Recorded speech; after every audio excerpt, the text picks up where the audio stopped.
இன்றைக்கி நம்ம ஒரு ஈஸியான மீன் குழம்பு செய்யலாம். அதுக்கு வந்து நான் சோம்பும் வெந்தயமும் ஒரு ஸ்பூன் எடுத்திருக்கேன். அதை சேர்த்துக்கலாம். அது கொஞ்சம் நல்லா ஃப்ரை ஆனோடனே கொஞ்சம் வெள்ளைப்பூடு சேர்த்துக்கோங்க. ஏன்னா மீன் குழம்பு வந்து வாய்வு சில பேருக்கு ஆகாது. அதனால் கொஞ்சமாக நான் வெள்ளைப்பூடு சேர்த்துக்கிறேன். அடுத்து நம்ம நறுக்கி வச்ச வெங்காயம் சேர்த்துக்கலாம். நல்லெண்ணெய் தான் ஊற்றியிருக்கேங்க. மீன் குழம்புக்கு வந்து எப்பயுமே மீன், மட்டன், சிக்கன் எல்லாத்துக்குமே அது நல்லெண்ணெய் தாங்க ரொம்ப நல்லாயிருக்கும். வெங்காயம் கொஞ்சம் நல்லா வதங்கட்டும். நம்ம வந்து தனியாக வெங்காயம் வேறு எடுத்து நான் வந்து வதக்கி அரைச்சி வச்சுருக்கேன் பேஸ்ட்டு. இது வந்து கொஞ்சம் கிரேவி வந்து அதிகமாக கிடைக்கும், டேஸ்ட்டும் ரொம்ப நல்லாயிருக்கும்.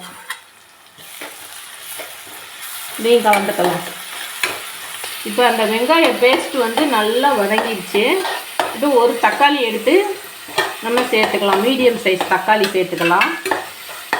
அதையும் நல்லா வதக்கிக்கலாம். இது வந்து ரொம்ப ஈஸியான மீன் குழம்பு மெத்தடுங்க.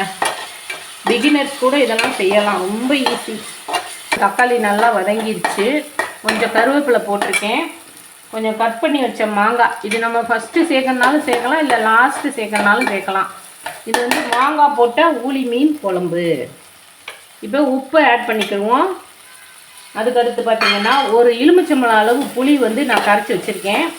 அதில் மசாலாலாம் போட்டு வச்சுருக்கேன். மஞ்சள்தூள், தனி மிளகாய்த்தூள், வீட்டில் அரைச்ச குழம்பு மிளகாய்த்தூள், கொஞ்சம் கலருக்கு வந்து காஷ்மீரி சில்லி பவுடர். அவ்வளோதாங்க, ரொம்ப சிம்பிள். இந்த கரைச்சி வச்ச புளி தண்ணியை இதில் கலந்துடலாம். அவ்வளோதான். நல்லா கொதித்த உடனே நம்ம மீன் துண்டுகளை போட்டு இறக்கிட்டா மீன் குழம்பு ரெடி. இப்போ நம்ம மீன் போட்டாச்சு. இதில் மீன் நல்லா வெந்துருச்சு. அவ்வளோதான், மீன் குழம்பு ரெடி.